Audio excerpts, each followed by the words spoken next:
Permítame, no las escucho. Déjenme ver si. A ver. Ay, creo que ya las escucho. ¿Alguien me podría decir hola, porfa? Profe, ¿a mí me escucha? Ya te escucho, pues. Ay, lo siento, es que no sé cómo apagar mi micrófono. En...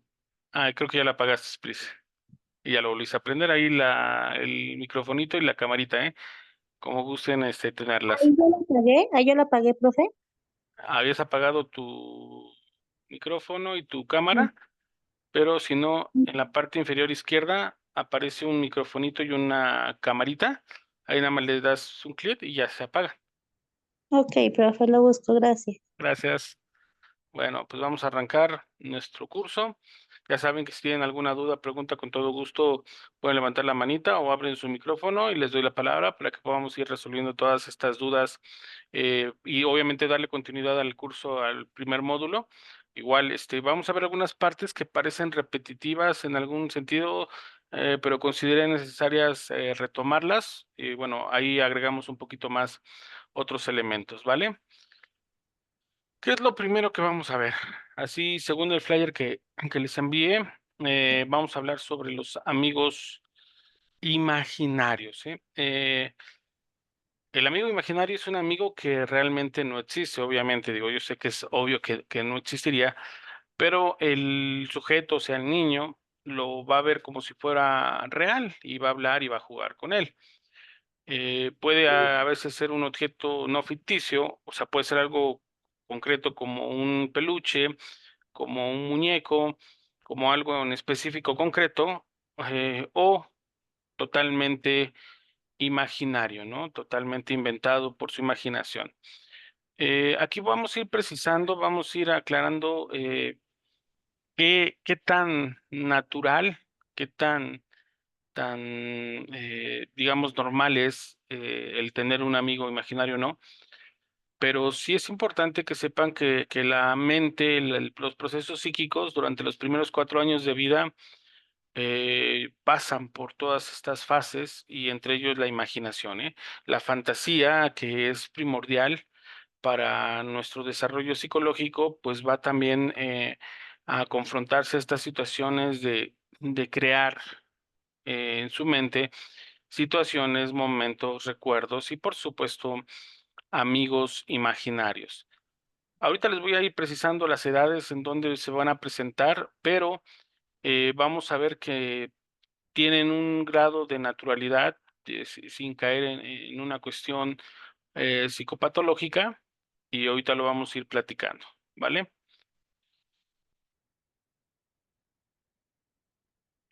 Tal como vienen, se van. Así nos plantea Jesús Ramírez, que pueden aparecer incluso varios amigos imaginarios en diferentes etapas. Una vez ser un perro y otra vez ser un superhéroe de TV, incluso un niño de su misma edad, pero tal como vienen, se van. ¿A qué quiere decir esto? Que el niño, vamos a pensar en un niño de 3, 4, 5, 6 años, ahí estoy delimitando ciertas edades, en donde el niño va a poder generar esta compañía. Y obviamente hay muchos factores, ¿eh? Hay muchos factores, puede ser desde que sea un primogénito, sea hijo único, sea que lo dejan al cuidado de los abuelos, o no pasa mucho tiempo los padres por cuestiones laborales, y el niño tiene mucho tiempo solo, ¿no? Entonces puede ser un factor que lleva al niño a generar este tipo no me atrevo a decirle alucinaciones, porque ya veremos el mecanismo que implica una alucinación, pero sí esta construcción imaginaria que puede trasladar al exterior, ¿sí? Entonces puede ser un animalito, puede ser un superhéroe que vio en la televisión, ahora él lo saca de la pantalla y lo pone a su lado, o puede ser incluso un niño de su misma edad o un poquito más grande, un poquito más chico, pero vamos, eh, dentro de otras etapas de la vida puede ser considerada como una esquizofrenia, ¿no? Recuerden que la esquizofrenia se caracteriza por la decisión de la mente y no sabe diferenciar entre el interior y el exterior. ¿Sí? Ahí estamos definiendo de una manera muy concreta una persona con esquizofrenia. Y una persona con esquizofrenia, pues diríamos que tiene una afectación neurológica, un daño biológico y es irreversible. Sí, en este caso, una persona con esquizofrenia, bueno, pues va a tener que vivir así toda su vida. Y precisando, pues es un padecimiento que aunque hay medicamentos, lo único que van a hacer estos medicamentos es aminorar, aminorar estas alucinaciones visuales o auditivas, ¿sí? Yo sé que hay mucha semejanza a lo que experimenta un niño de 4, 5, 6 años, que va a haber mucha semejanza, pero precisamente la mente, y aquí voy a tomar como base a Melanie Klein, habla precisamente de estos episodios esquizofrénicos donde el niño va a generar cosas o en su mente va a generar cosas que no existen, ¿no? Pero forma parte de una adaptación, de un proceso adaptativo de la psique. Obviamente, si esto se posterga, se va alargando, se va alargando, se va extendiendo, pues ya hablamos de otro tipo de situación o trastorno, ¿no? Y en este caso, pues hablamos de naturalidad, como yo les mencionaba. Saben que no aplico mucho el término de normalidad, pero sí el de naturalidad. Quizás todos tuvimos un amigo imaginario, como animalito, como persona, como superhéroe, pero todos tuvimos un amigo imaginario que al paso de los años, pues se fue, ¿no? Al paso de los meses se fue y pues, todo siguió normal. Sí, pero sí cumplen una función en muchas cuestiones y obviamente le va a permitir al niño afrontar ciertas situaciones en determinados momentos, ¿vale? ¿A qué edad aparece, no? Aquí, como les mencionaba, para ir precisando, eh, suelen aparecer entre los 2 o 3 años hasta los 7 u 8 años. Recuerden que no. En esta cuestión del desarrollo psicológico y fisiológico no podemos ser contundentemente exactos, sino lanzamos ahí unos aproximados y bueno, yo les mencionaba a partir de 3 años en donde el niño podría verbalizar, ¿no? Y nosotros nos podríamos dar cuenta de la existencia de estos amigos imaginarios. Digo, a lo mejor el niño no habla a los 2 años o no completamente y tiene sus amigos imaginarios, pero nosotros no nos damos cuenta de ello porque no lo está externando, ¿no? Pero un niño de 3 años, 4 años, cuando ya su vocabulario, digo, en general ya está avanzado, nos daríamos cuenta que él está hablando con alguien, está riendo con alguien, está jugando con alguien. Entonces nos daríamos cuenta de la presencia de este amigo, ¿no? Y aquí nos menciona también que 2 de cada 3 niños tienen amigos imaginarios de los 4 a los 7 años. Quiero que vean la estadística, la probabilidad, 2 de cada 3 niños, ¿no? Eh, yo me atrevería a afirmar que todos tenemos amigos imaginarios. En algún momento esta fase de fantasía y de imaginación son tremendas. Aquí voy a separar los conceptos. La imaginería corresponde a un proceso interior y aunque la fantasía corresponde a un proceso interior también, está proyectado hacia el exterior, ¿no? Está proyectado hacia algo que está viviendo de manera externa, ¿no? Entonces, ahí podemos ir precisando, digo, si es su caso, si ustedes van a estar trabajando con niños y de pronto llega el papá o la mamá angustiado de que fíjese que mi hijo habla con alguien, ¿no? Hasta le aparta su lugar o le da de comer y me preocupa, ¿no? Lo primero que tenemos que establecer es, bueno, el rango de edad. Sí, y obviamente la intencionalidad de estos amigos. La mayoría de estos amigos imaginarios serían inofensivos. Ojo, yo les mencionaba el caso de la esquizofrenia o de algún tipo de brote de psicótico, donde sí hay una alucinación visual, pero una alucinación visual o auditiva que es agresiva, que es violenta con el portador de esta alucinación. Y en el caso de los amigos imaginarios, digamos que van a cumplir solamente una mera función lúdica y de interacción, pero no de agresividad, ¿no? Si ustedes me preguntaran, ¿hay niños con esquizofrenia? Sí, sí los hay, pero son muy difíciles de detectar precisamente porque durante estas etapas la fantasía y la imaginación están desbordadas, ¿no? Entonces, ¿quién no jugaba a ser pirata? ¿Quién no jugaba al cochecito? ¿Quién no jugaba a que iba al trabajo? Y ahí nos veían, ¿no? Simulando que había un escenario, que había herramienta, y lo fantaseábamos, ¿no? Lo imaginábamos. Y en este caso, ¿cómo poder diferenciar a un niño o niña con una esquizofrenia? Bueno, sí hay, rasgos muy marcados, y como yo les mencionaba, uno de ellos es el nivel de agresividad que tienen esas alucinaciones contra, el portador de estas alucinaciones, ¿no?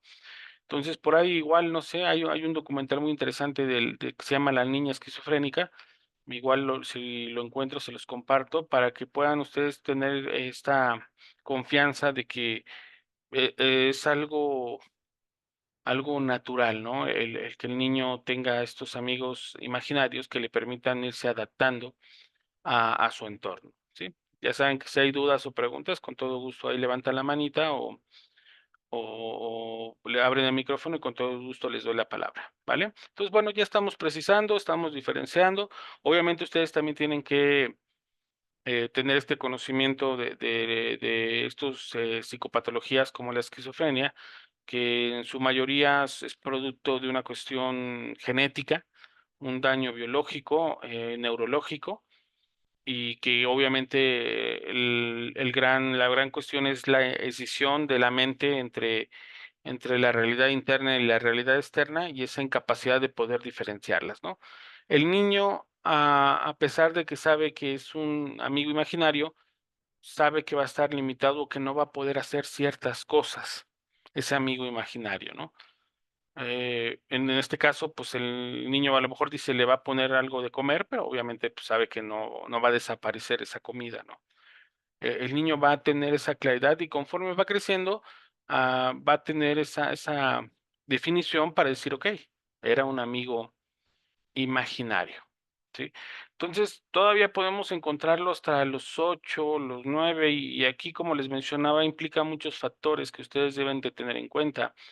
Si es hijo único, si es un niño que pasa mucho tiempo solo, incluso si es un hogar muy rígido, muy estricto, o sea, muchos elementos que yo espero que ustedes tomen en cuenta al momento de hacer su esquema longitudinal y la dinámica. Digo, aquí implica mucho la cuestión de la terapia, ¿no? Sobre todo yo les recomiendo la terapia sistémica familiar, y aquí implicaría un genograma, un historial familiar, bueno, conocer la dinámica por la cual el niño, en qué entorno se está desenvolviendo para poder determinar, en este caso, si hay una implicación de gravedad en este amigo imaginario. Pero como ya lo mencionamos, no tendría mayor implicación que la de una fase, una etapa en la que el niño está creando a este personaje, ¿vale? ¿Quiénes tienen amigos imaginarios? Aquí por ahí me equivoqué, es quiénes tienen, no quiénes tienes. Es más frecuente en hijos únicos que están más solos, pero no existe una relación directa, ¿no? Aquí podemos presumir que es un factor que va a influir, que el hecho de que sean hijos únicos, que no tengan hermanos para jugar, o como yo les mencionaba, esta cuestión estricta de que no lo dejen salir a jugar con sus amiguitos, sus vecinos, que sea muy introvertido, ¿no? También en este caso que sea un niño, una niña muy introvertida y bueno, prefiere estar en casa ahí encerrado, ¿no? En algunos estudios revelan que ese amigo imaginario es fruto de la soledad que siente el niño, pero lo cierto es que hay niños que juegan o hablan con su amigo imaginario y no son hijos únicos. No, pueden ser no hijos, ser hijos únicos, pero sí ser los que a lo mejor tienen menos atención de los padres, menos atención de los hermanos y pasan mayor tiempo solos, ¿sí? Entonces aquí vemos que el factor o uno de los factores que podríamos tener en cuenta es precisamente esta soledad a la que se va a enfrentar el niño. Y ya lo mencionamos, no importa que sean que tengan 4, 5, 6 hermanitos, pues va a haber hermanos que, e hijos que van a ser como medio olvidados, ¿eh? Esto suele pasar mucho, incluso se los he mencionado, como en el caso de los hijos sándwich, ¿no? Los hijos de en medio, ¿no? Entonces tenemos al primogénito, el de en medio, y el más chico, la más chica, ¿no? Entonces los padres se centran en el primero y en el último, la última, y los de en medio quedan como volando, ¿no? Quedan ahí como a su suerte, y obviamente, pues, puede darse mayor ahínco o con mayor, certeza ahí, este amigo imaginario. Es una teorización, ¿eh? No estamos diciendo que todos los hijos únicos, o los que sean así medio descuidados, o no haya una conexión con los padres y los otros hermanos, tengan que generar estos amigos imaginarios, ¿no? Pero recuerden que la fantasía está en su momento máximo y pues es un recurso que le ayuda a solventar o afrontar su situación en ese momento, ¿vale? Entonces, ¿quiénes son? Bueno, pues aquí presumimos que podrían ser hijos únicos, pero no es el único caso. Se puede dar por otras circunstancias, como les he mencionado. Cuando el ambiente del niño es fundamentalmente adulto y no hay niños a su alrededor, pero tampoco hay evidencias de que esto sea necesariamente así, ¿no? Igual se da este caso, ¿no? Pensemos que son padres que a lo mejor ya tuvieron a un hijo a cierta edad, vamos a pensar que tienen 35, 40 años, y el entorno es muy adulto, ¿no? Entonces el niño para afrontar esta situación, pues va a crear a un amigo imaginario a la par, un niño igual que él. Sí. Dice, normalmente si un niño es muy creativo y tiene muchas fantasías, es normal la aparición en su vida de un amigo imaginario. Y este es el punto al que quería llegar. Aquí va a depender en gran medida de la creatividad y la fantasía. Cuando hablamos de esa capacidad, no todas las personas la tienen desarrollada. No quiere decir que no la tengan. Entonces, un niño o una niño o niña puede tener mucha creatividad, mucha fantasía, poder elaborar muchas fantasías. Hay niños que a lo mejor necesitan jugar a las pistolas y tener una pistola, ¿no? O hay niños o niñas que quieren jugar a la cocinita y necesitan la cocinita, o sea, el juguete. Hay niños o niñas que no. O sea, solamente agarran un palo, este es mi arma, o la niña agarra unos botecitos y estos son mis trastes, así lo determina su habilidad, su capacidad creativa y de fantasía. Y esto es muy interesante porque le va a permitir generar con mayor intensidad, nitidez y frecuencia un amigo imaginario o generar fantasías que un niño que no tenga tan desarrollada o que tenga de alguna manera coartada o reprimida su fantasía.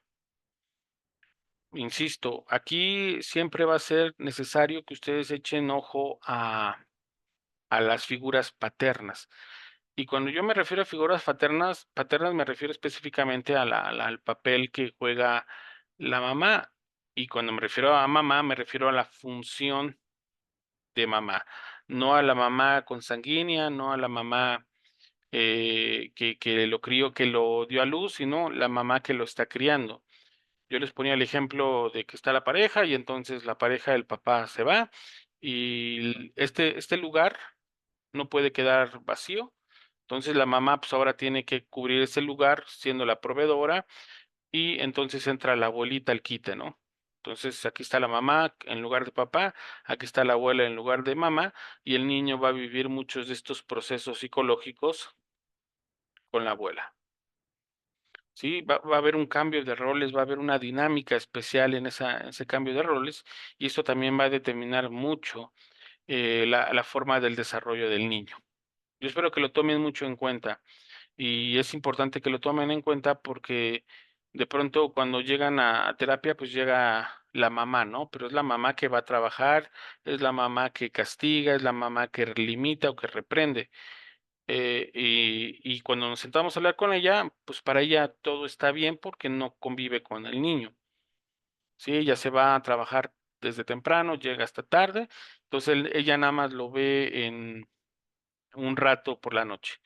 Entonces, realmente quien está cumpliendo esa función de cuidadora, de cuidador, pues es la abuelita, ¿no? Y esto puede jugar dinámicas bastante interesantes, ¿no? Como yo les mencionaba, vamos a pensar que en lugar de la abuelita es la hermana mayor, ¿no? Y esto también va a ser muy interesante porque finalmente el niño va a vivir todos estos procesos con la hermana mayor, ¿sí? Y no con la mamá. Entonces, este elemento es importante de la funcionalidad de estos papeles como un rol, como una actuación, una función.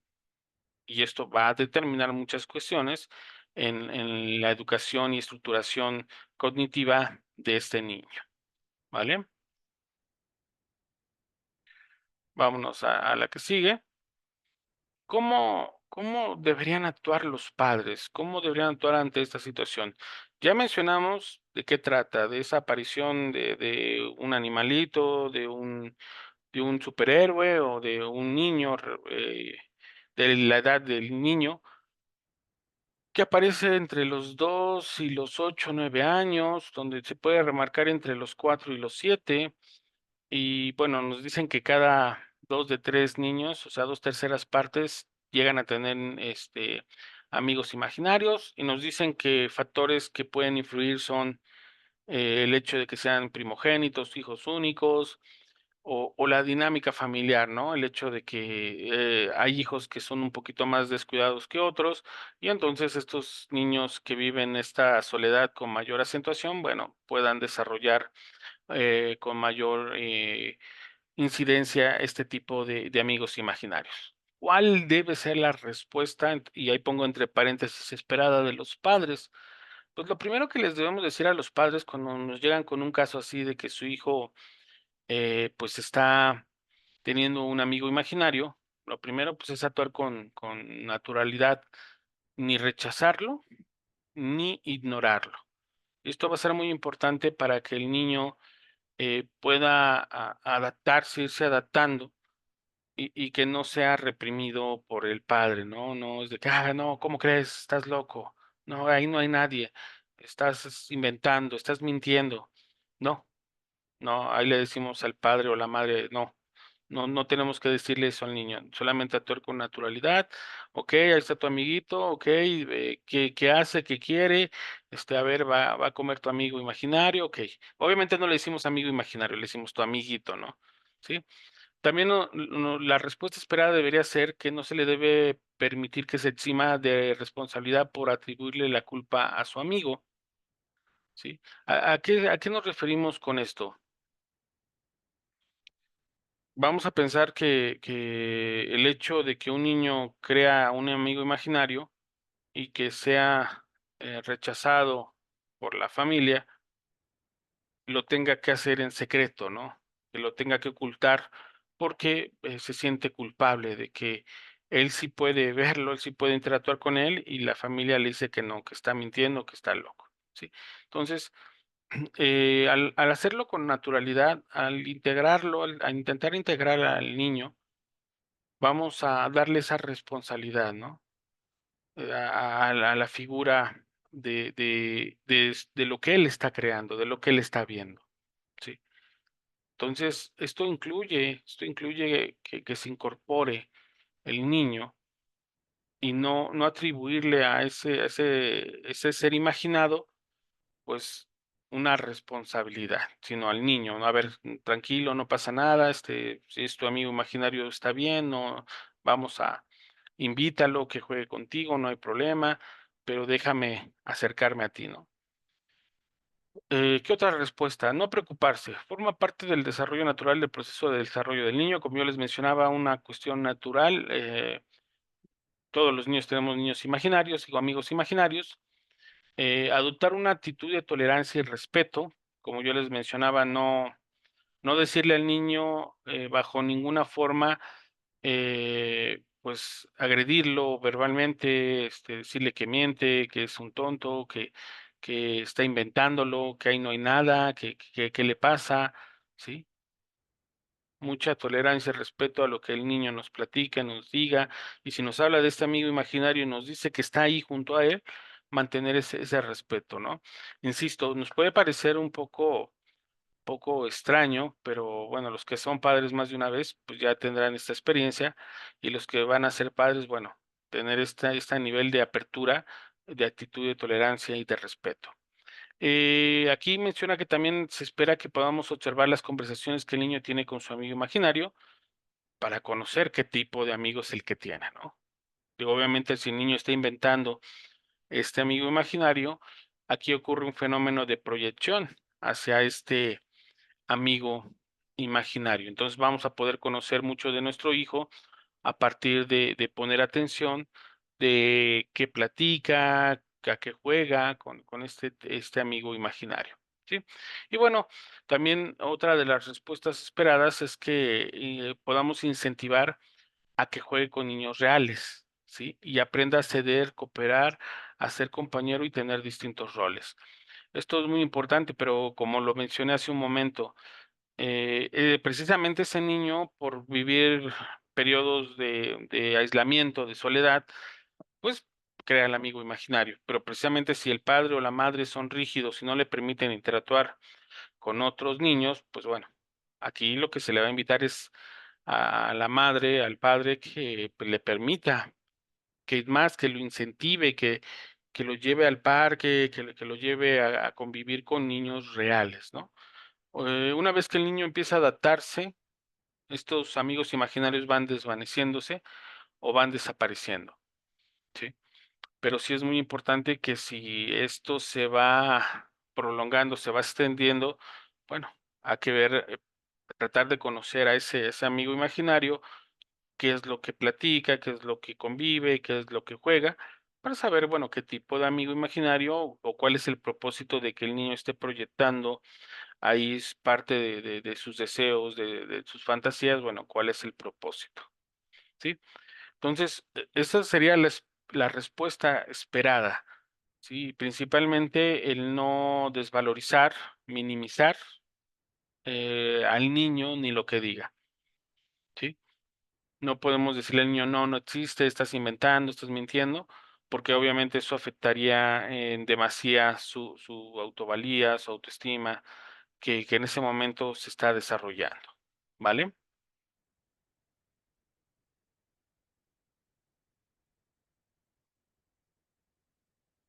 Bueno, hasta aquí sería la cuestión de los amigos imaginarios.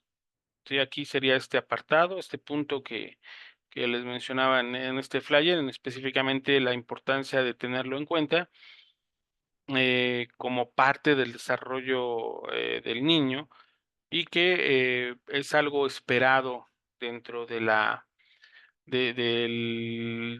reacciones del niño ante las situaciones de su entorno, ¿sí? Entonces, esto corresponde a lo que sería el amigo imaginario y yo espero que ustedes tengan un poquito más de información con respecto a lo que les mencionaba sobre otro tipo de trastornos, pero muchos padres llegan con esta preocupación con ustedes, ¿no? Llegan a consulta esperando un poco de explicación del por qué se dan estos amigos imaginarios, el tipo de juegos que tienen, la personalidad que tiene el amigo imaginario, y obviamente les angustia o les preocupa, ¿no? Pero si nosotros les explicamos el por qué surgen, cuál es el propósito y que prácticamente 2 de cada 3 niños generan estos amigos imaginarios, bueno, eh, que lo esperado de ellos es esto, lo que acabamos de leer, pues esto les pueda dar tranquilidad y sepan afrontar esta situación de la mejor manera.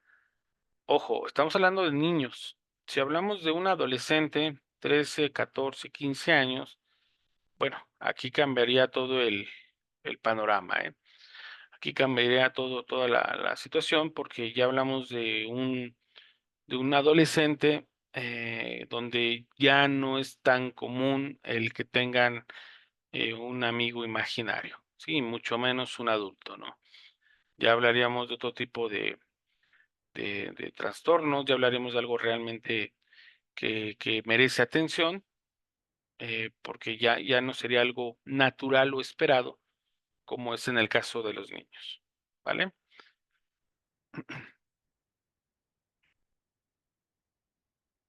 Pues vámonos a las fobias y miedos nocturnos, ¿no? Este cuadro ya se los había compartido, pero vamos a darle una repasada sobre, ojo, igual esto es aproximado, ¿eh? Volvemos, como lo mencionamos en otras clases, esto es aproximado. Cuando decimos que el niño va a presentar ciertos miedos, aquí mencionamos de 6 meses, de 6 a 2 años, de 2 a 4 años, de 4 a 6 años, de 6 a 9 años o de 9 a 12 años.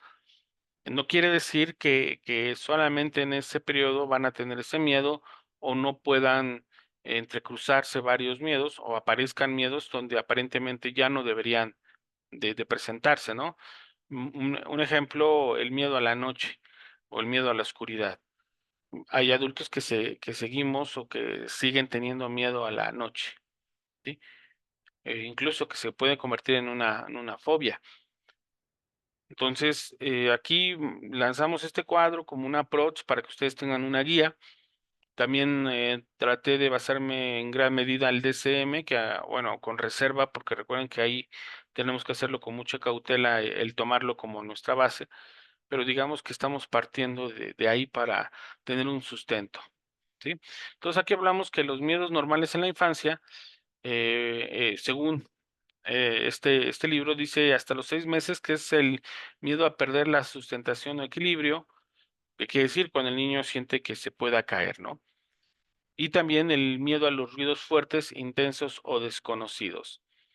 Aquí les quiero traer la escena del pequeño Albert, cuando Watson está haciendo experimentos con él, que obviamente hoy serían prohibidos, y le genera una fobia.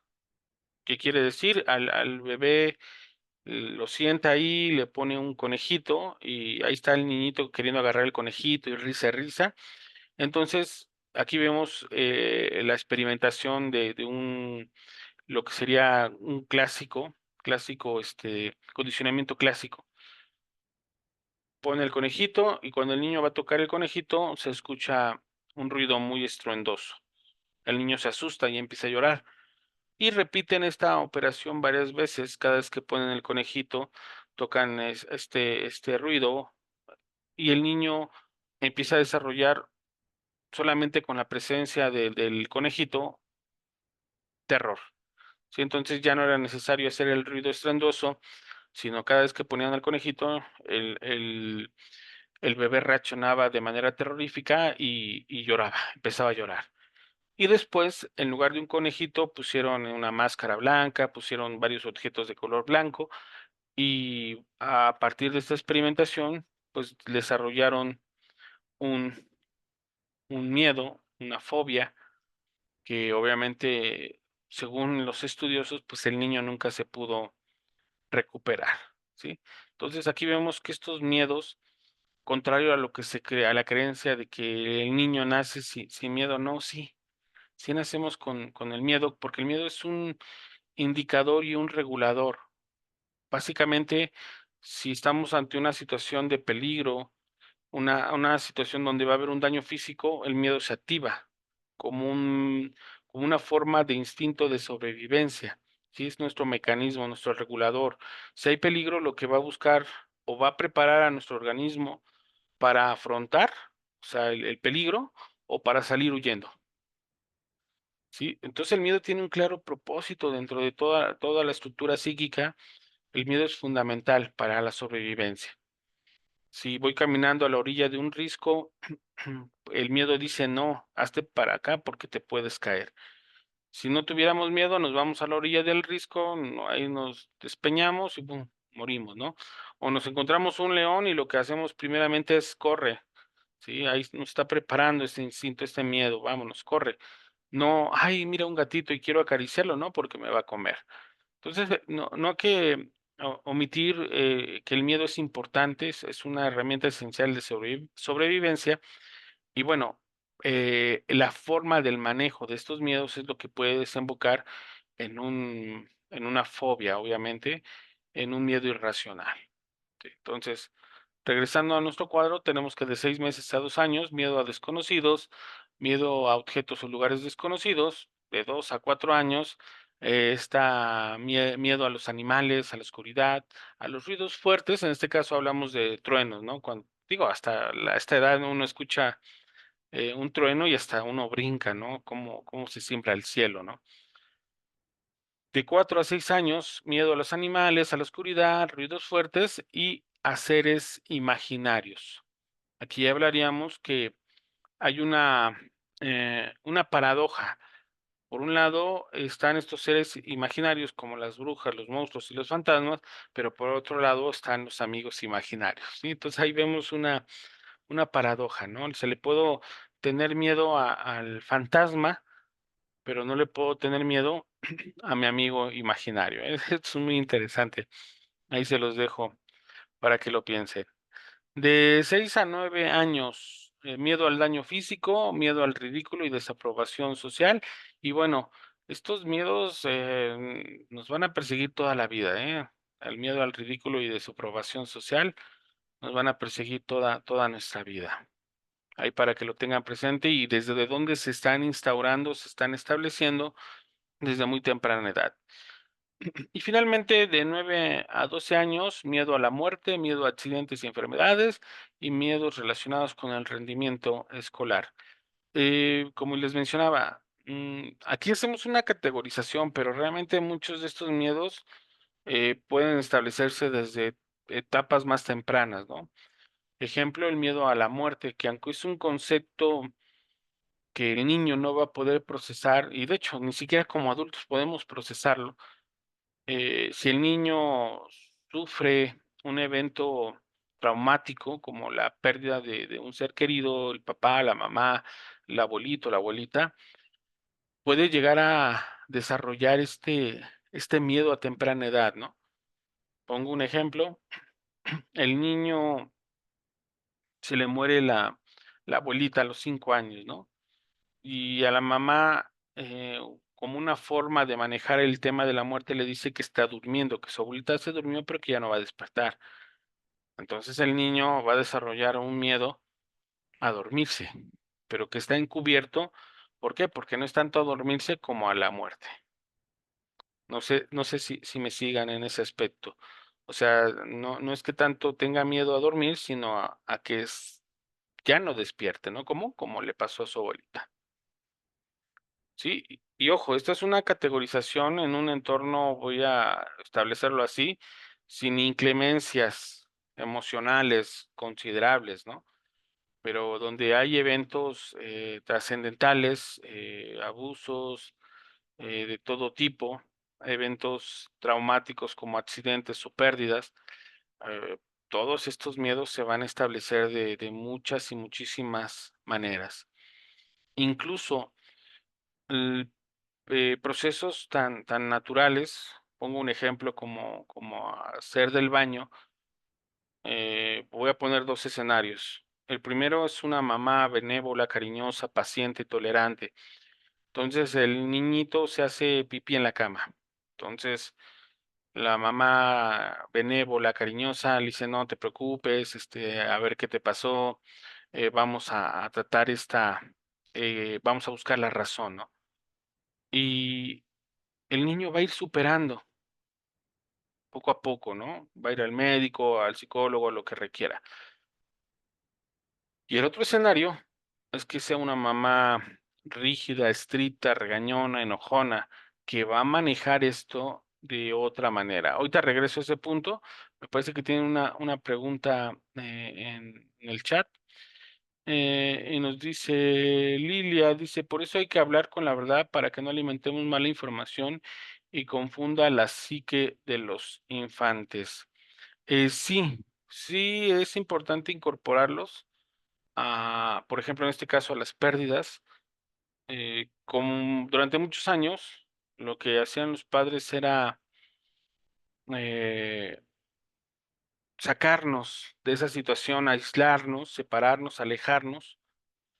Y no, ¿cómo van a estar en un funeral? ¿Cómo van a estar ahí? ¿Cómo van a ver a la persona que falleció? Y todo esto, ¿no? Nosotros recomendamos que el niño o la niña, pues, se le explique, hasta cierto punto y con con la mejor intención que, bueno, en qué consiste ese ritual, que se haga partícipe de él, porque esto también le va a permitir de vida adulta afrontar incluso ese miedo a la muerte de otra manera. Sí, y esto es importante, y no que lo vea como algo que se tiene que ocultar, algo que se tenga que esconder, ¿sí? Lilia nos comenta también, no te llevaban a los velorios ciertamente, ¿no? No, te alejaban, te lo escondían, te decían que todo estaba bien, ¿no? Cuando tú veías a tus padres devastados, cuando no se murió el abuelito o la abuelita, pues tú decías: "¿Qué onda? ¿Qué pasa?", ¿no? Y los papás escondiendo, ocultando ese hecho. Y obviamente esto, mal tratado o llevado de una manera equívoca, bueno, pues puede generar este tipo de eventos, traumáticos, ¿no? Y puede desarrollar estas fobias, estos miedos, puede agravarlos, ¿no? Yo les mencionaba, muchas gracias, Lilia, muchas gracias por la participación. Eh, yo les ponía los 2 escenarios, entonces, el de la madre benévola que ayuda al niño a pasar esa etapa donde ha perdido el control de esfínteres, porque el control de esfínteres lo tuvo quizás desde los 3, 4 años, y vuelve a resentirlo a los 6, 7 años, cuando empieza a hacerse nuevamente del baño, en la cama, ¿no? Y si esa es una madre benévola, el niño va a poder superar todas estas situaciones de una manera más pronta y eficiente, a que si tiene una mamá que es regañona, enojona, y entonces en lugar de ser, eh, benévola con el niño, lo castiga, le pega, hay casos, ¿no?, donde la mamá agarraba así al niño, a la niña, y lo metía a bañar con agua fría, ¿no? Y esa experiencia se vuelve traumática para ese ser, para ese niño o niña, ¿no? O sea, y ustedes dirán, pues, ¿qué de traumante es que te bañen con agua fría? Bueno, pero si tienes 6 años y tienes la culpa de que mojaste la cama, y llega la mamá y remarca o refuerza que eso es algo muy malo, y que es tu responsabilidad, y que tú no debes de hacerlo, y te da un baño con agua fría, pues, se convierte en un evento traumático. Entonces, pasa de un miedo a una fobia, ¿no? Y obviamente esto va a marcar la vida del sujeto. Ojo, cuando yo digo marcar o influenciar, no quiere decir que va a ser determinante para su vida, ¿no? Porque esto lo puede trabajar ya en una etapa, adolescente o adulta, pero vean cómo estos pequeños detalles, digo, pequeños detalles como la personalidad de nuestros padres, la personalidad de nuestra mamá, incluso los propios trastornos que tuvo, que tiene nuestra madre, pues obviamente van a influenciar en la forma en que va a tratar estos miedos que aparentemente deberían ser miedos naturales y no convertirse en fobias o en eventos traumáticos que van a ir marcando la vida de este sujeto, ¿no? Pero bueno, entonces ahí tenemos esta categorización. Nuevamente, los invito a que no sean tan rígidos o rígidas y decir, no, es que solamente va a tener miedo de 2 a 4 años de los animales y de la oscuridad. Puede haber eventos tan marcados, ahí pongo nuevamente otro, un papá enojado que llegaba y la niña lloraba porque no se había comido la sopa, y el papá, la forma de castigarla era meterla al armario, órale, para dentro del armario, ¿no? Y la niñita metida en el armario con todo oscuro, se aterrorizaba, porque le daba miedo la oscuridad, y metida al armario por la fuerza y bajo el enojo del padre, pues, ¿qué les cuento, no? Esa niña va a desarrollar una claustrofobia, va a desarrollar una nitofobia, o sea, obviamente porque un evento que pudo haber sido manejado de otra manera, pues se manejó de una manera adversa y bueno, acá vamos a concluir o va a concluir en estas afectaciones. Entonces, hay que ser muy perceptivos cuando estemos hablando con los padres, ¿no? Recuerden que con los niños vamos a utilizar otros métodos. Por ejemplo, les recomiendo el de los títeres. Pues el títere les va a permitir hablar con el niño va a poder hablar con ese títere. Y obviamente van a hacer preguntas que puedan ser concretas, sin tantas divagaciones, sin tantos vueltas o recovedos, sino muy directas. pero el niño va a sentir esa empatía con el títere, puede ser un niño de 5, 6, 7, 8 años, ¿no? Ya hablamos de pruebas proyectivas, que también son muy útiles. Incluso si llegan a hacer una entrevista directa con el niño, que obviamente va a estar limitada por muchos factores, pero eso nos va a permitir acercarnos a lo que está viviendo este niño, ¿no?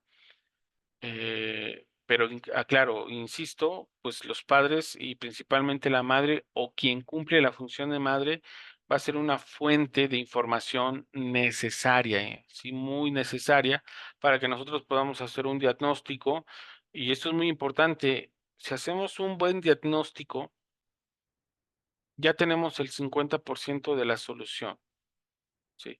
Por, digo, el hecho de que sea un buen diagnóstico, vamos a poder establecer herramientas esenciales para la recuperación del niño, pero cuando no tenemos claridad sobre ese diagnóstico, esto va a prolongar, por obviedad, el proceso de sanación o de tratamiento del niño, ¿sí?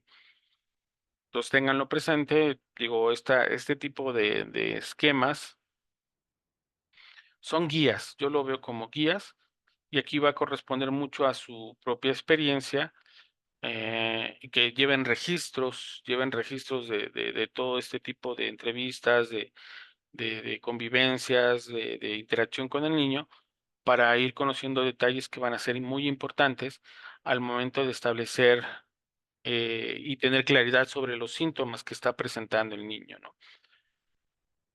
Vuelvo al ejemplo del niño que se hace pipí, porque es uno de los casos más comunes que se van a enfrentar.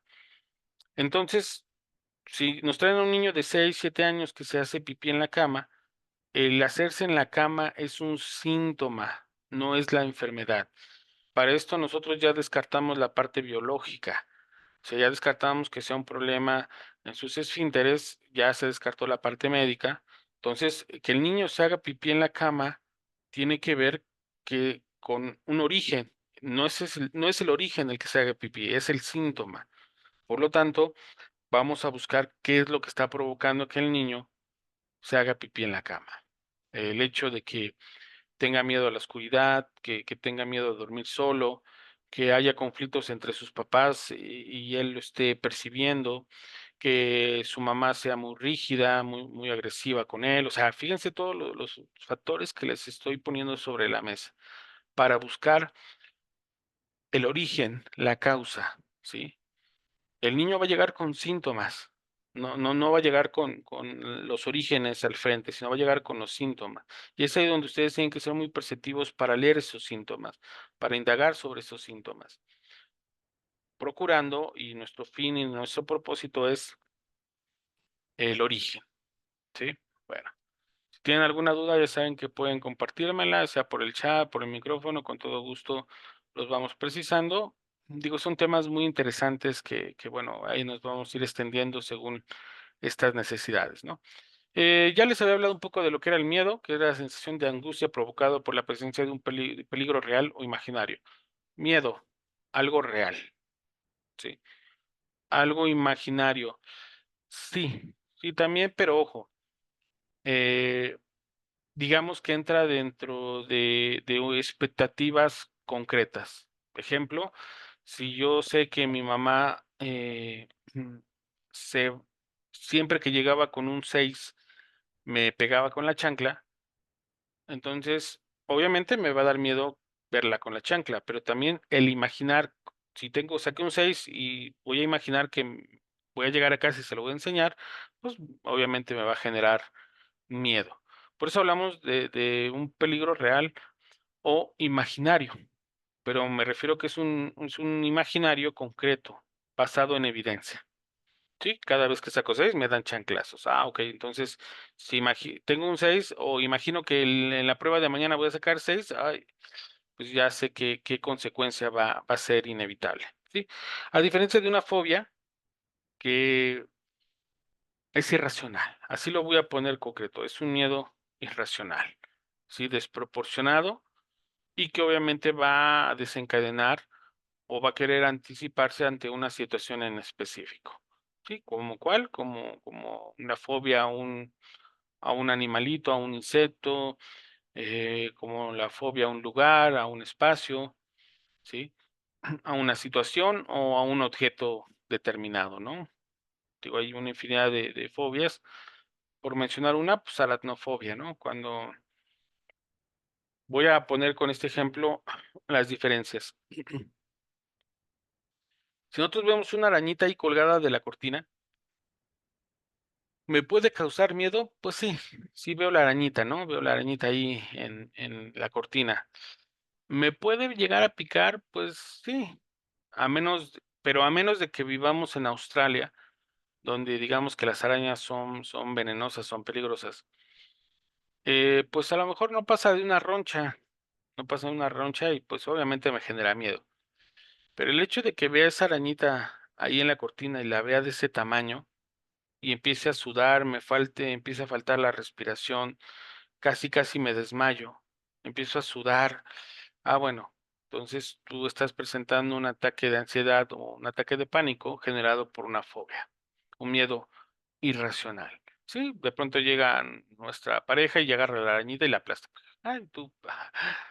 Y nosotros estábamos paralizados de miedo frente a esa arañita, ¿no? Entonces, ahí tenemos el miedo y la fobia, porque es muy importante, porque para el niño va a ser complicado diferenciar entre el miedo y la fobia, ¿sí? Miedos que van a ser inherentes a él y el desarrollo de estas fobias, que ojo, pueden ser heredadas por alguno de los padres o de su entorno. Sí, Lilia, adelante.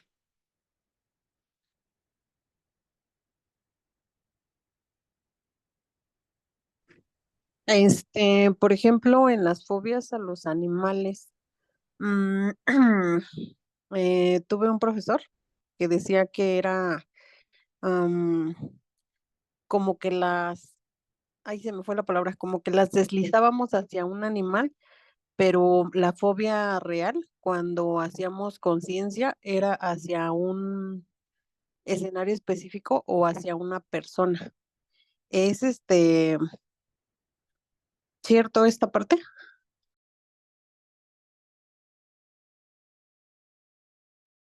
Muchas gracias, Lilia.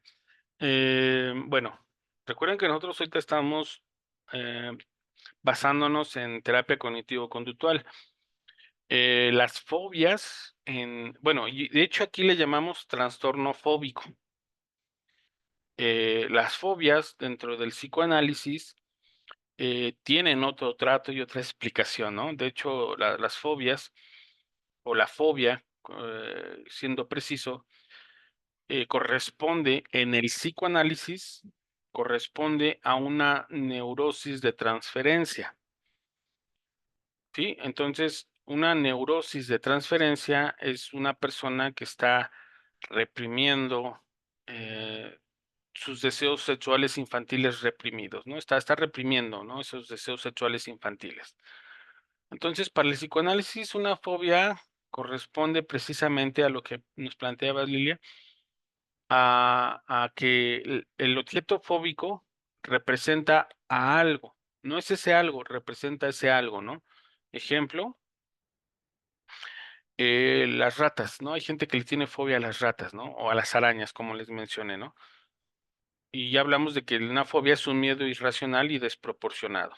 Entonces, en el TCC, pues hablamos de que se convierte en un objeto fóbico, no explicamos con claridad por qué, pero hablamos de que se puede generar una desensibilización sistemática y progresiva para tratarlo. En el psicoanálisis, ese objeto, que sería la rata o la araña, representan, según el psicoanálisis, un deseo sexual infantil. Entonces, en este caso, la rata puede representar el pene o la figura masculina y la araña puede representar la vagina o la mama, ¿sí? Entonces, sí, dentro del psicoanálisis tienen ese manejo y la forma en que se trata es con la asociación libre, ¿sí? El dejar que hable el sujeto para hacer un análisis de una interpretación de su discurso.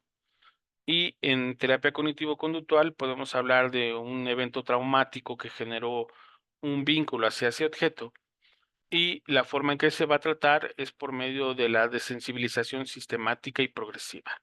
¿Qué quiere decir? Que vamos a ir acercando al sujeto de manera gradual al objeto fóbico.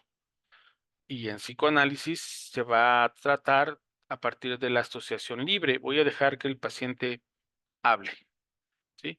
Pero ahí tiene que ver con un aspecto sexual en psicoanálisis y en TCC puede deberse a algún evento traumático. Entonces, sí tienen que tener mucha habilidad para separar, ¿no? En este caso, la explicación o el trato desde el psicoanálisis que entra dentro de las categorizaciones de neurosis de transferencia y en la terapia cognitivo-conductual que es manejado como parte de un trastorno, sí, neurótico, pero dentro de las fobias de objeto, ¿sí? Entonces, hablamos de fobias sociales, agorafobia y fobias específicas.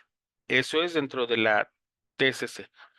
Y dentro del psicoanálisis solamente se trata de una estructuración fóbica, ¿sí? De una fobia, de una neurosis fóbica.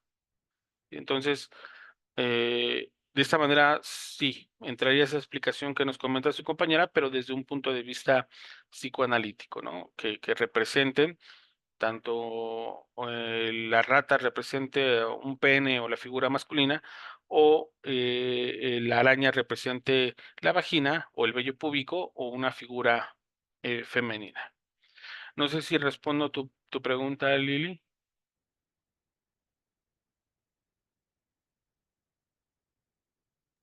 Sí, sí, profe.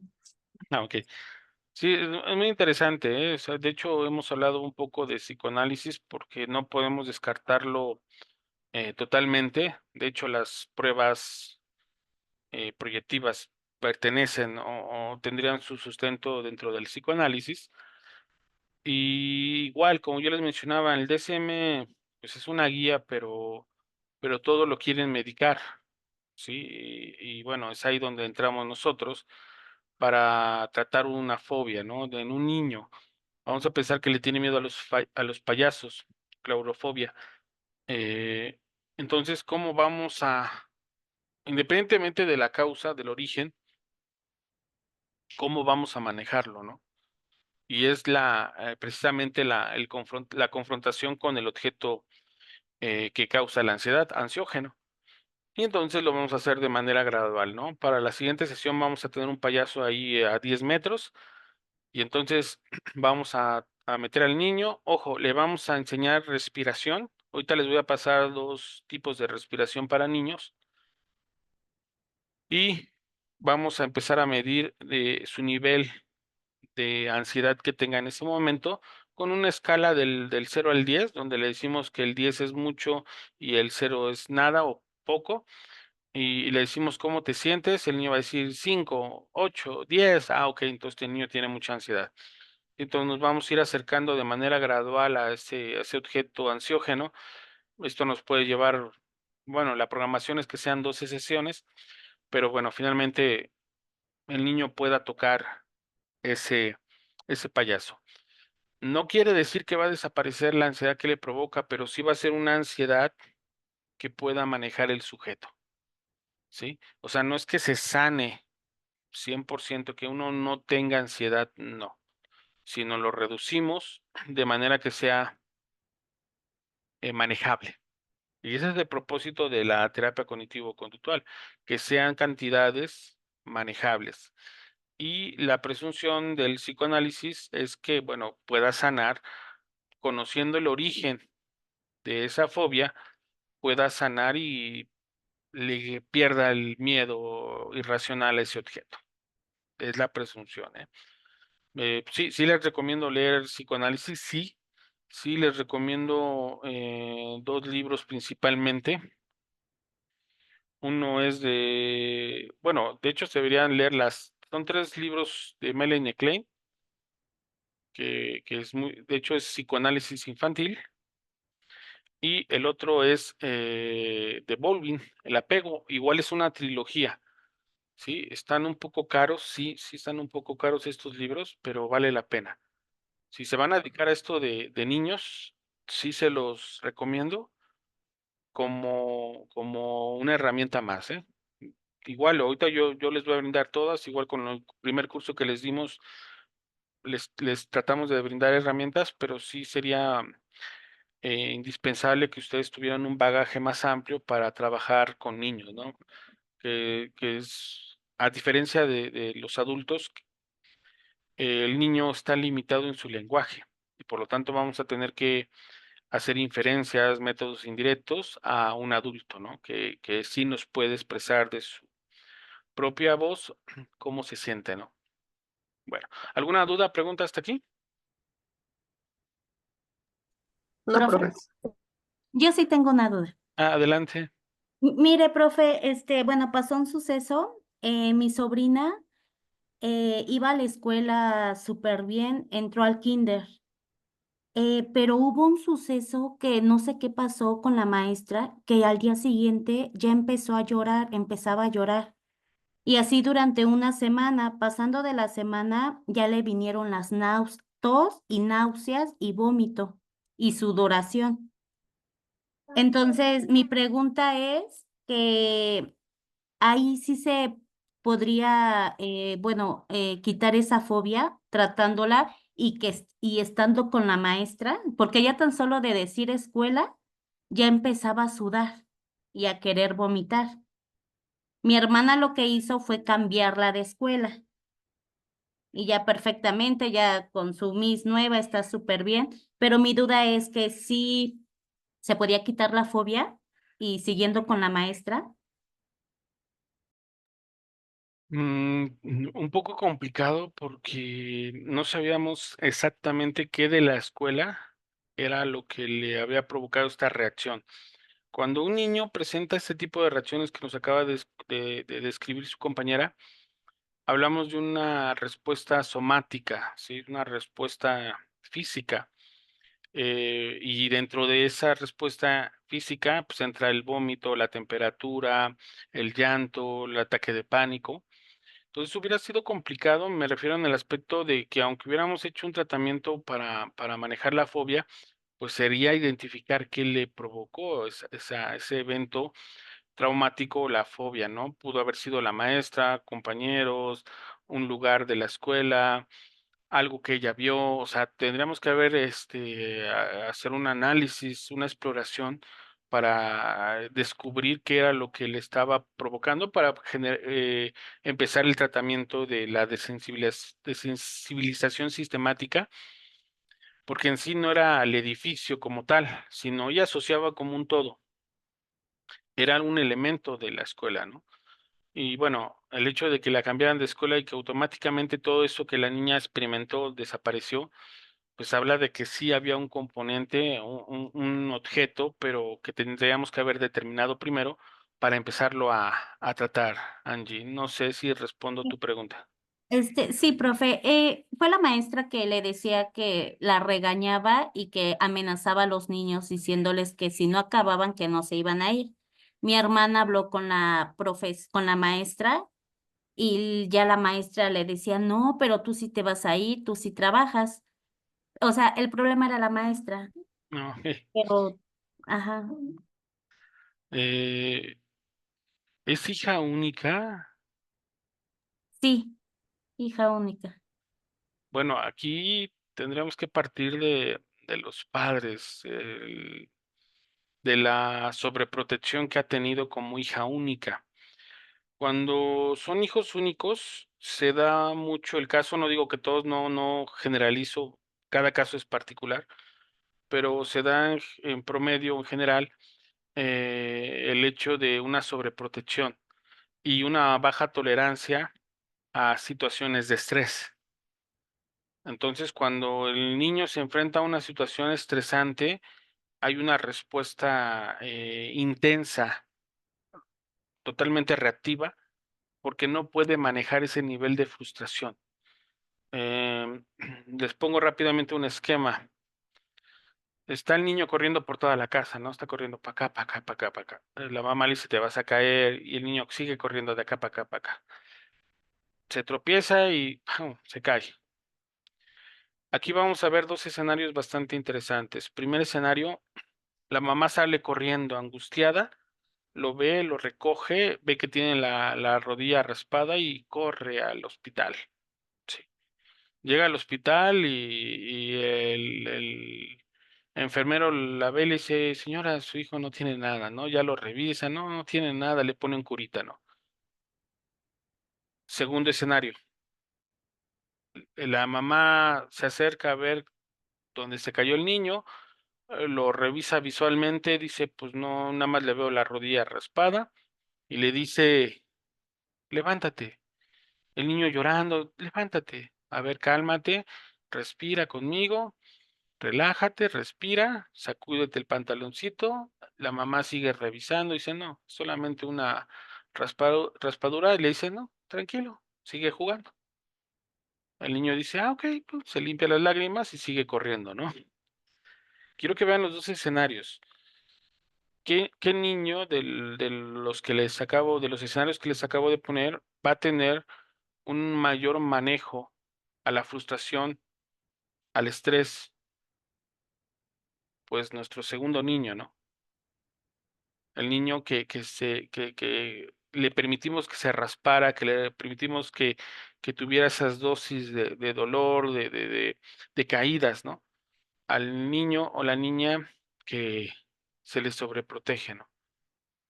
Y le generó bajos niveles de tolerancia y sus umbrales de dolor.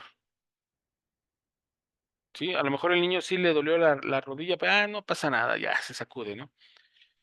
Pero hay niños que apenas sí, una cortadita y sienten que se les sale el corazón, ¿no? No, no entiendo el 2 Lili, creo que salió. Creo, Lil- creo que ah, se refería al escenario 2, profe. ok, ya, ya. Gracias, Angie. Bueno, vamos a ver si ve la clase. Este, entonces, que igual qué tan determinante puede ser que desde niño les enseñemos a cómo respirar ante situaciones estresantes, ¿no?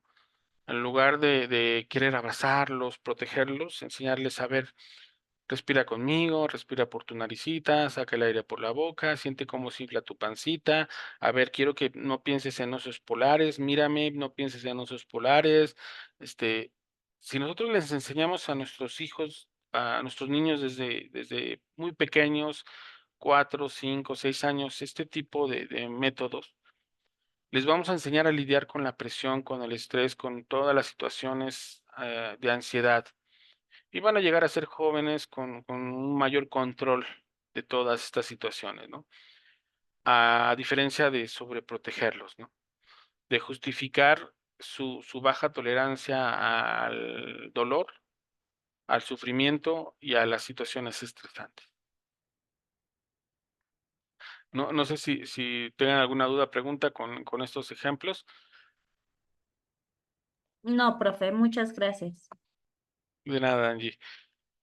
Sí, bueno, yo trato de ponérselos con la mayor claridad para que ustedes puedan aplicarlos a su vez.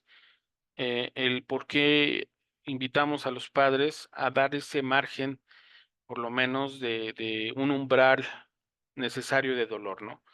Cuando tratamos de protegerlos y caemos en esta situación de sobreprotección, pues el niño va a tener este umbral bajo de dolor, va a tener estas habilidades de tolerancia a la frustración sin desarrollar o en vías de desarrollo, y entonces eh, cualquier situación van a experimentarla con mayor intensidad que un niño que se le permitió rasparse las rodillas, ¿vale?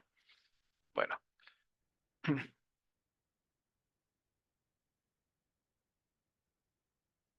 como les mencionaba, dentro de la terapia cognitivo-conductual y del DSM, pues ya hablamos de la fobia social, que ya la platicamos en algún otro curso, y las fobias específicas. En este caso, la fobia social es el temor o ansiedad a situaciones de interacción social, ¿sí? Cualquier forma de interacción social, ir a un concierto, ir a un lugar lleno de gente, nos genera estos estados de falta de respiración, sudoración, incomodidad. Sí, ya me quiero regresar a mi casa, no me siento cómodo, ya me engenté. Es un término cuando no estamos familiarizados con todo esto, decimos, ya me engenté, no puedo ver tanta gente junta. Y les hablaba de las fobias específicas, ¿no? En este caso, un objeto determinado. Sí, puede ser un ratón, un pájaro, una calle, puede ser el exterior, ¿sí? Ya hay una especificidad en qué objeto me está provocando esa ansiedad. Reiterando, en psicoanálisis se habla de neurosis de transferencia.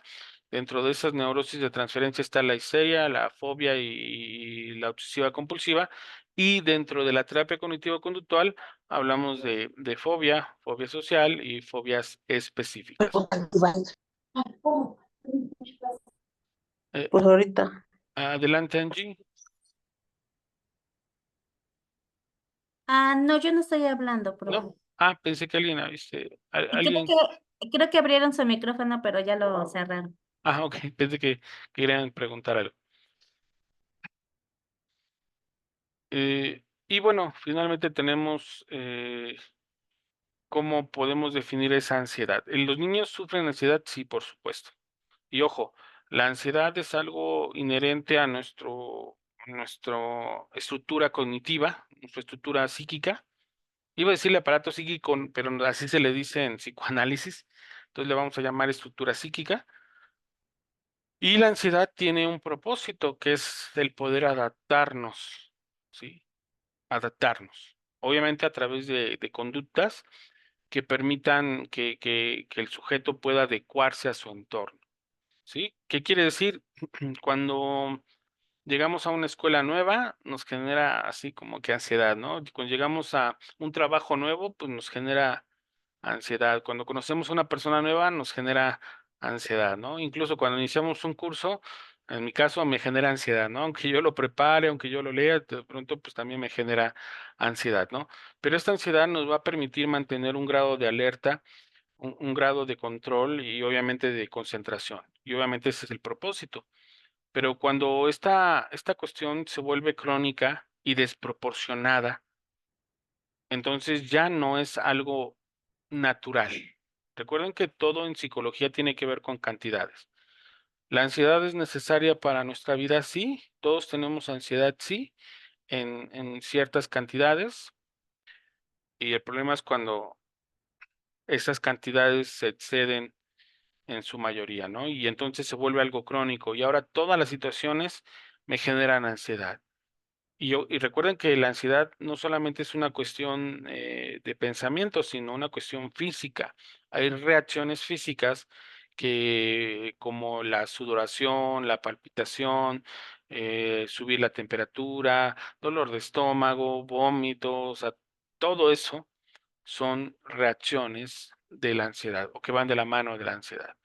Cuando alguien tiene que hablar en público, por supuesto que nos genera ansiedad, pero la manejamos, ya nuestra experiencia precisamente nos permite manejar la ansiedad. Pero hay personas que antes de entrar a hablar en público tienen que vomitar, ¿sí? Para tratar de bajar el nivel de ansiedad, ¿no? O hacen un ritual, ¿no? Llegan y dan vueltas al escenario, o brincan, o dicen una letanía para manejar esos grados de ansiedad. El problema es cuando se desproporciona, ¿sí? Cuando es crónico, se desproporciona, se magnifica y entonces ahora sí estamos hablando de un trastorno de ansiedad. Los niños lo padecen, sí, y como yo les mencionaba, va a depender mucho de los cuidadores, del cómo puedan manejar esta ansiedad, cómo afrontarla, ¿no? Yo les puse el ejemplo del niño que se cae, que se raspa la rodilla y puede entrar en ansiedad al ver su sangre, pero si en ese momento nosotros le decimos, a ver, lo tomamos de los hombros, mírame, respira por la nariz, ahora quiero que no pienses en osos polares, el niño, o le ponemos una cuenta, 5 por 8 y el niño está aquí 5 por 8, 5 por 8, lo desconectamos del objeto ansiógeno y con la respiración el niño logra tranquilizarse. Si un niño sabe que tiene ese poder, va a haber pocas cosas que lo saquen de esa situación, ¿sí? Ya tendrían que ser eventos muy grandes y ni aún así se aprende a manejar su respiración, a controlar y desconectarse por un segundo de ese objeto ansiógeno, le va a permitir mantener un control, ¿sí? Dentro de la ansiedad, ya lo habíamos platicado, tenemos la endógena y la exógena, la interna y la externa. Y en este caso, aquí se los divide Shehan, la ansiedad endógena como un trastorno de pánico, ¿sí? Que es lo que experimentamos, el ataque de pánico o ataque de ansiedad, y la exógena, ¿sí? Donde la primera se caracteriza por ataques espontáneos de ansiedad. ¿Por qué espontáneos? Porque no tiene que ser solamente frente a una situación o circunstancia. Hay gente que está en su casa y de pronto empieza a tener estos síntomas. Está en su casa, aparentemente no hay nada que le esté provocando una reacción. Sin embargo, la persona experimenta un ataque de pánico. O estaba bien, se fue al concierto, se fue a comer y de regreso a casa en el carro empieza a hiperventilarse, a sentir esta confusión mental. Parece que es una manera espontánea, ¿no? Eh, como les mencionaba, que no se dan como una respuesta a un estresor ambiental ni a la presencia de una ansiedad anticipatoria, ¿no? Y bueno, por su parte, la ansiedad exógena, que se refiere a la presencia de los síntomas de ansiedad en respuesta a un estímulo observable o tangible, ¿no? Como la persona que ve que si tiene fobia hacia las aves, obviamente cuando ve un ave, pues le va a provocar un ataque de pánico o de ansiedad, ¿sí? Entonces, tenemos la ansiedad endógena, exógena, se traducen en trastornos de pánico espontáneos o producto de un estímulo.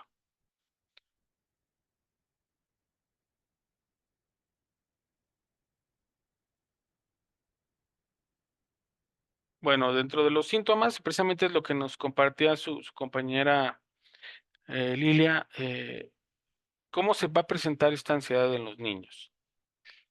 Sudoración en las manos, el incremento de la tasa cardíaca, la palpitación, la taquicardia, el llanto, los gritos, la náusea, vómitos, dolores de estómago, vértigo, mareos, ¿sí?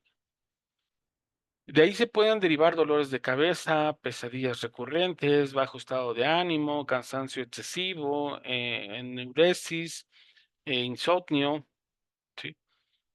De ahí se pueden derivar infinidad de situaciones, pero tenemos las inmediatas, ¿no? Las respuestas inmediatas somáticas, como la palpitación, el llanto, la náusea, el vómito, el vértigo, los mareos, ¿sí? Entonces, el caso que nos platicaba su compañera, la niña pues presentaba muchos de estos síntomas.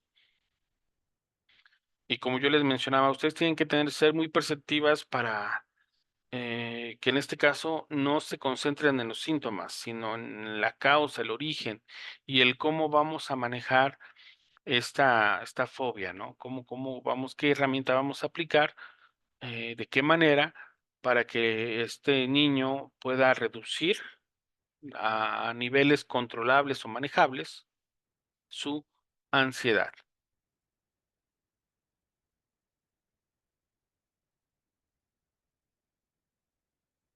¿Cómo comunican su miedo los niños, no? Aquí me baso también nuevamente en el DCM y bueno, el miedo, la ansiedad hacia un objeto, pues se va a ver muy claro, ¿no? Por ejemplo, el miedo al volar, a las alturas, a los animales, ¿sí? Cuando el niño ve un perrito, no sé, un caballo, ¿no? Y entra en miedo, en terror, ¿no? O cuando lo van a inyectar, ¿no? Y el niño llora y se desgarra porque no quiere que lo inyecten. En el caso del objeto, la situación fóbica, bueno, pues sabemos que es específicamente, ¿no? Hay niños que tienen fobia a subirse a un carro o a salir de casa, alejarse de casa, que corresponde a la agrofobia. Y en el objeto o la situación fóbica se evita o se resiste activamente con miedo o ansiedad. Aquí va a ser muy importante y voy a retomar nuevamente el ejemplo que nos dio su compañera, porque va a entrar la evitación, ¿sí? En el caso de la niña, lo que hacía era evitar querer ir a la escuela y entonces por eso se enfermaba, se ponía mal, porque evitaba. ¿Sí? En este caso, la evitación va a ser una de las formas con mayor claridad en que vamos a comunicar nuestra fobia o nuestro miedo. La evitación, ¿no? Hay otros puntos también aquí, como el miedo o la ansiedad es desproporcionada al peligro real que plantea el objeto, situación específica y al contexto sociocultural. Bueno, ya hablamos de que es magnificada. Cuando hablo de magnificar es desproporcionada, ¿no? Y la evitación nuevamente es persistente. Aquí nos dice el DSM que son 6 meses o más. Bueno, prácticamente todas las enfermedades que nos presenta el DSM son 6 meses, ¿no? Ellos ponen 6 meses. Si en 6 meses has padecido esto, ya tienes el trastorno, ¿no? Y F, el miedo, la ansiedad o la evitación causa malestar clínicamente significativo o deterioro social, laboral u otras áreas importantes del funcionamiento. En este caso, la niña que tenía esta fobia hacia la escuela, pues era la evitación. ¿En qué le afectó? Bueno, afortunadamente pudieron cambiarla, pero si la niña no hubiera existido esa posibilidad, pues la niña a lo mejor hubiera perdido el año, ¿no? ¿Por qué? Porque era la única escuela que había, el único lugar donde podía pasar ahí sus clases o tomar sus materias, ¿no? Entonces, una de las formas más claras, uno de los síntomas más claros que ustedes van a ver en un niño es la evitación, ¿sí? Entonces, sean muy perceptivas en ese punto de que la evitación es uno de los síntomas más claros que vamos a tener. Rápidamente, ya lo habíamos platicado, cuáles son los tratamientos de las fobias. En específico, nos referimos a las que es con un objeto. La exposición en vivo, pero ojo, esto tiene que hacerse bajo un psicólogo, una psicóloga, pero un psicólogo y psicóloga de TCC y un psicólogo de la TCC con experiencia. Obviamente ustedes tienen que iniciar sus pasitos, sus pininos y entonces se le va a poner en contacto con el objeto fóbico al niño, ¿sí? O lo vamos a hacer por medio de algunas otras técnicas, como cuáles, imaginería. Entonces le pedimos al niño que cierre los ojos. Bueno, voy a tomar nuevamente el ejemplo de la niña, que cierre los ojos, que se imagine la escuela, que nosotros vamos de la mano con ella, le podemos tomar la mano ahí mientras tiene los ojos cerrados y le pedimos que se acerque a la escuela, que cruce la puerta, que se acerque a su salón, que salude a la maestra y se sienta en su banca. ¿Sí? La estamos afrontando al escenario de manera por medio de la imaginería. Hoy en día podemos echar mano de la realidad virtual, podemos conseguir un escenario de una escuela, le ponemos los lentes y le pedimos que vaya caminando hacia su lugar, ¿no? Digo, es muy interesante esto de la realidad virtual. Ya creo que por ahí ya les había enseñado mis lentes, he visto algunos escenarios, he trabajado con algunos de estos escenarios y sí es muy interesante la respuesta del sujeto, que es algo muy cercano a lo real, ¿no? Lo ideal es ir con la niña a la escuela, hacerlo de manera gradual, meternos con ella a la escuela, sentarnos ahí junto a ella en la banca, sería lo ideal, ¿no? Pero muchas veces son escenarios que no podemos entrar nosotros o que no podríamos interceder de otra manera más que de manera indirecta, ¿no? Claro, hoy en día podemos hacerlo por videollamada inclusive.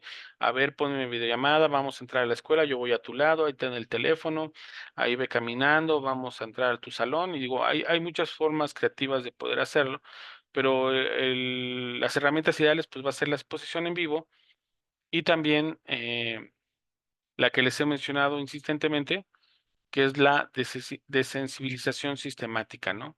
Que obviamente es un entrenamiento que va a ser de manera gradual.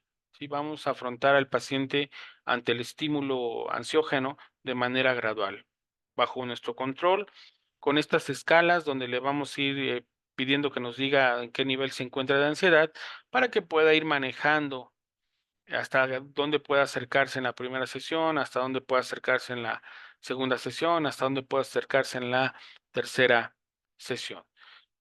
Como ya se los había mencionado, podemos hacerlo primero por medio de la imaginería, pero lo ideal es hacerlo de manera en vivo, ¿no? O en este caso, como les mencionaba, realidad virtual. Como les mencioné a lo largo de la clase, ahorita les voy a compartir 2 PDFs donde vienen formas o técnicas de control de la respiración del niño.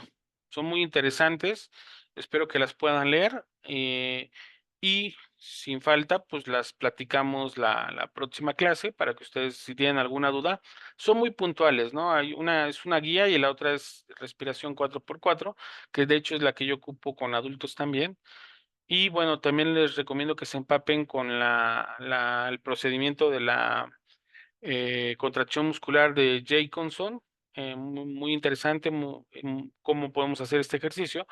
Y ahorita les he mencionado muchas veces la técnica de los osos polares, que es cuando le pedimos a alguien que no piense en osos polares y acaba pensando en osos polares, ¿no? Y obviamente eso les causa risa, los desconecta y retomamos a la persona, ¿no? Porque lo desconectamos del objeto ansiógeno, ¿vale? Todavía nos falta ver algunos puntos. Espero que en la siguiente clase los retomemos, porque sí quiero hablarles de estos tics nerviosos como un bonus, porque también los niños van a presentar algunos de estos tics y algunas conductas ansiosas, así me adelanto, morderse las uñas, comerse el cabello, a lo mejor estarse quitando los pellejitos de los dedos, que también me parece importante que tengan esta información y el cómo manejar estas situaciones de nerviosismo en los niños. ¿Alguna duda, pregunta que tengan? No, ninguna duda, profe. Ninguna, profe. No, profe, muchas gracias. Pues les Ninguna, agradezco. profe, gracias. Muchas gracias. Gracias, Meli. Pues muchísimas gracias. Gracias por estar en esta primera clase de TCC Infantil Módulo 2. Ya les compartí material. Si no lo tienen todas, nada más mándenme un mensajito y ahorita les comparto estas 2 técnicas por WhatsApp y al rato les comparto el link de la clase, ¿vale?